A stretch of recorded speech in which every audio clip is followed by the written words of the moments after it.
Is it time to open the pearly gates to the Hall of Fame and let the steroid stars of the late 90s and the early 2000s into the cathedral of baseball?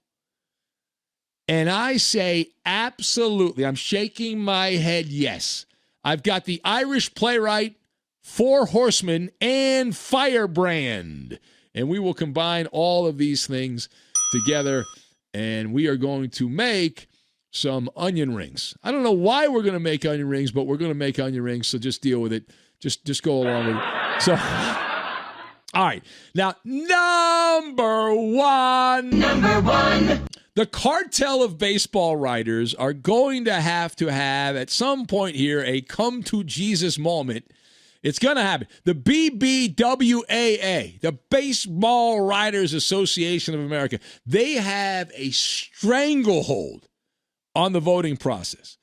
They got it early on, and they've kept it. And it's been that way since the very beginning. So now I have buddies of mine who are baseball scribes, people I've known for a long time. I can do without, I tell them this, so it's not like I'm being some phony hiding behind the microphone here. I can do without the morality lecture about the purity of the Baseball Hall of Fame. You know what that is? Bullcrap. That's what that is. In any event here, my position actually has evolved on this issue over the years. As the famous Irish playwright George Bernard Shaw said, those who cannot change their minds cannot change anything. For a long time, I was actually a hardliner. If you've listened to me over the years, I had some very strong opinions. We were on the air during the whole steroid thing here at Fox, and we were going through the whole deal, and I was a hardliner. Never let any of those cheating weasels, those musclehead cheats, in the Hall of Fame. None of them. None of them. They'd have to buy a ticket to get into that mausoleum in New York. The sacred hallways of the Hall of Fame. I was just like the writers. But over time, I have softened my stance. All right, I have. Now, the second point, having been in the radio business a long time, before I became your bloviating overnight gas bag, I was a radio reporter, a position that pretty much doesn't exist anymore. But back in the olden days, before everyone did news conferences on Zoom, I had a tape recorder and a microphone, and I went out and did post-game interviews in the locker room. So I was around quite a bit, and in the years I did it, most of the time was in the mid to late 90s, the heyday of the steroid era in baseball, and I had a bird's eye view of what was going on. Like, I interviewed what I call now the four horsemen of the steroid apocalypse of baseball: Mark McGwire, Sammy Sosa, Barry Bonds, and Roger Clemens. At one point or another, I talked to all of them. By the way, if you're curious, Sammy Sosa, very cool to me, very nice to me. Although, to be fair, that was before he became the mega Sammy Sosa.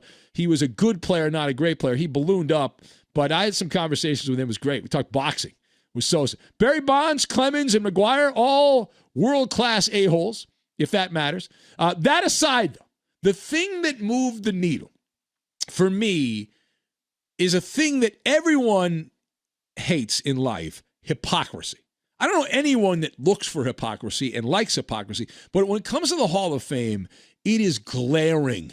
It is glaring because you have the strict by-the-book voter, the unwavering, if this person we suspect did steroids, now they're never getting in the Hall of Fame, right? Never getting in the Hall of Fame. And they warn us that the Hall of Fame would be soiled if these chemically enhanced, out of a lab heroes were given a bronze bust in Cooperstown. Now, on the other side of the argument, these people, some of them have voted for players who were doing steroids, that were on the gym juice, or at least we have a very strong inkling we're part of the steroid era in baseball. They are hanging out behind the pearly gates at the Hall of Fame. Shout out Mike Piazza, Pudge Rodriguez, Jeff Bagwell, Craig Biggio. You want me to go on? There's a bunch of other guys in there as well. All of them have been enshrined. All of them have the cloud of steroids hanging around. So the hypocrisy is right there. It's staring you between the eyes. The hypocrisy is you allow those guys to skate, But Roger Clemens and Barry Bonds, these guys, and Sosa, these guys have to pay the price. And they did the same thing. They were just more public. It was more public that they were doing. Bud Selig, and this was forwarded to me, and it was a great point by a former Major League Baseball player, that Bud Selig, who twiddled his thumbs while all of this was going on, the commissioner of Major League Baseball looked the other way, did nothing for a very long period of time, and he had the ultimate power for the good of the game to stop it, or at least put a degree of difficulty, make it an obstacle course. He didn't do it for a long time. There were no rules against steroids for a while. He was enshrined. He's in the Hall of Fame. Bud Selig, right? The enabler. Bud Selig, the enabler, in the Hall of Fame. It's a bunch of malarkey. All right, final point. Let's go back to Curt Schilling. Curt Schilling is a curious case, right? Getting into the Hall of Fame. He didn't get in the Hall of Fame. Now, he's a borderline Hall of Fame guy. I would put him in the Hall of Fame. He's the epitome of the big game pitcher. And it obviously became political. You don't need me to tell you that. Schilling has been a firebrand with his opinions over the years since he stopped playing professional baseball. And through that, when you dabble in politics, you end up stepping on toes. And the political climate has changed a lot because of social media, Russian bots, and a lot of fakeness mixed in. And so you don't know what's real and what's not. It's like the Matrix. And Schilling did say some crazy stuff. I don't think he's completely off the firing, if you will, here, the fire. But he went against the orthodoxy of a large percentage of the baseball scribes.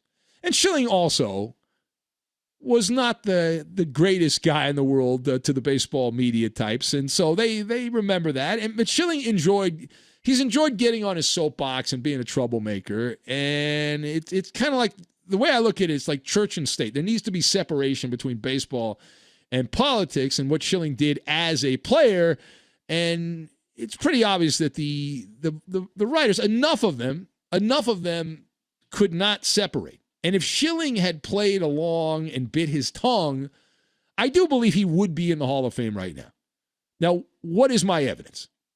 Some people are saying, well, Schilling's not in because he supported Donald Trump and he was, he had all these wild statements, but it was mainly because he supported Trump.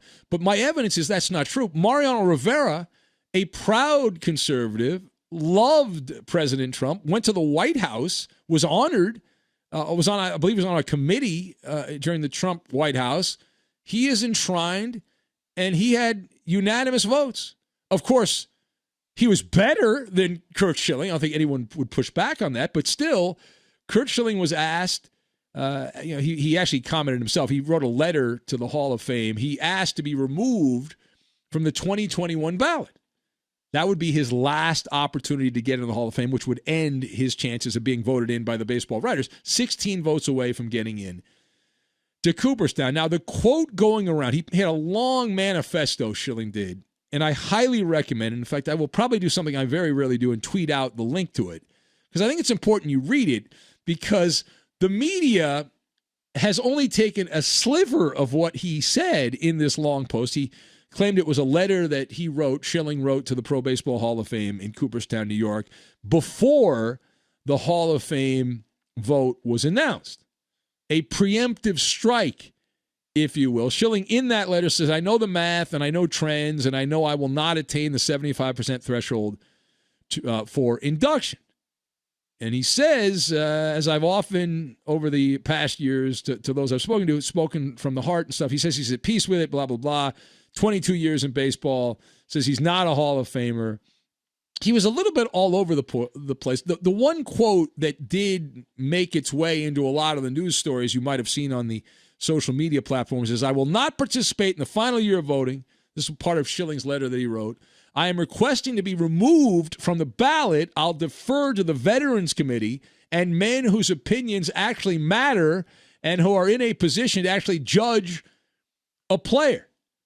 Now, in this long, winding letter, Schilling touched on a number of things, including his family, the health of his wife. He said is going through cancer right now and chemotherapy. He brought that out.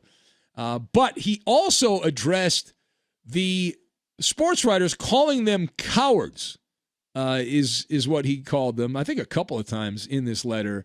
And he said, I do not and never will scoreboard the cowards, but if I'm not mistaken, only Jamie Moyer Schilling wrote, and I swept the humanitarian awards.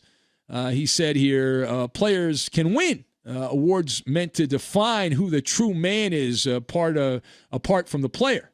And so he went into that, and he unloaded on Dan Shaughnessy, who's a longtime columnist, staple of the Boston Globe, and he directed some shots at him. He says, based on the vote and he said Pike, I think he meant pile of dung, authored by, he says, morally decrepit men like Dan Shaughnessy.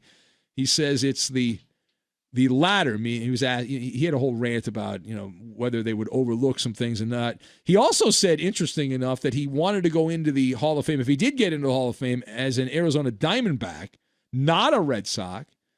And he said, if not the Diamondbacks, he said the Phillies would be the team. And, I mean, it goes on and on and on and on. I do recommend you read it because you're only getting a small part of it. And Schilling obviously is going to present himself in the best of light. And he's done some controversial things, but here's the way I look at it. Like, I think he gets in on the Veterans Committee. Time will pass, and the climate's not going to stay the same. Things will change, and move back more towards civility at some point on both sides. And so I believe he gets in on the Veterans Committee. And you imagine the baseball writers, their paintings will be in a wad. They will be so upset